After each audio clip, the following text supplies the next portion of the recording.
আসসালামু আলাইকুম মুসলমান ভাইরা, আজকে মিজানুর রহমান আজাহারি সম্পর্কে কিছু আলোচনা করব। প্রথমেই জনপ্রিয়তা দিয়ে শুরু করছি ইনশাআল্লাহ। ইসলাম ধর্মের অনুশাসন মেনে চলেও নিজেকে সমসাময়িকভাবে উপস্থাপন করা, কুরআন হাদিস বিষয়ক সহজ সাবলীল গবেষণাধর্মী আলোচনার কারণে অল্প সময়ে তিনি বাংলাদেশের মুসলিম, বিশেষত মুসলিম তরুণ সম্প্রদায়ের কাছে জনপ্রিয়তা অর্জন করেছেন। তার মাহফিলে প্রায়শই তার মাধ্যমে বিভিন্ন ভিন্ন ধর্মাবলম্বী ইসলাম ধর্মে ধর্মান্তরিত হন। তার তাফসির মাহফিলে সাধারণ মুসলিম ও তরুণদের ব্যাপক জনসংগ্রাম দেখা যায়। এবার তার প্রাথমিক জীবন নিয়ে আলোচনা করব ইনশাল্লাহ। মিজানুর রহমানের পিতা একজন মাদ্রাসা শিক্ষক ও মাতা গৃহিণী ছিলেন। 1990 সালের 26শে জানুয়ারি ঢাকা জেলার ডেমরা থানায় জন্মগ্রহণ করেন।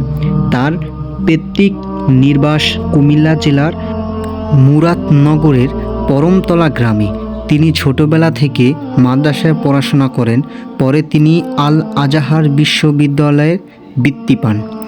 মিশরের আল আজাহার বিশ্ববিদ্যালয়ে পড়াশোনার কারণে তার নামের সাথে আজাহারি উপাধি যুক্ত হয়েছে।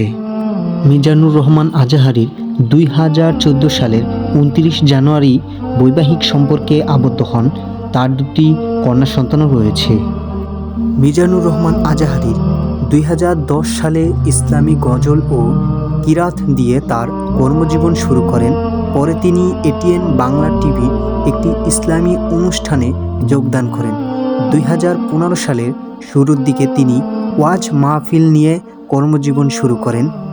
বৈশাখী টেলিভিশনে ইসলামী ও সুন্দর জীবন শিরোনামের একটি অনুষ্ঠান করেছেন। মিজানুর রহমান আজাহারি 2020 সালের 29 জানুয়ারি তার ফেসবুক পাতায় একটি পোস্টে ঘোষণা করেন যে তিনি পারস্পরিক কারণে এবং গবেষণার জন্য মার্চ পর্যন্ত তার সব ওয়াজ মাহফিল স্থগিত করে মালয়েশিয়া যাচ্ছেন। তিনি উল্লেখ করেন, রিচার্জের কারণে আবারও মালয়েশিয়া ফিরে যাচ্ছি। তারপর থেকে তিনি আর কোনো ওয়াজ মাহফিলে অংশ নেননি। 2024 সালের 5ই আগস্ট আওয়ামী লীগ সরকার পতনের পর 2 অক্টোবর আজাহারি পুনরায় দেশে ফিরেন।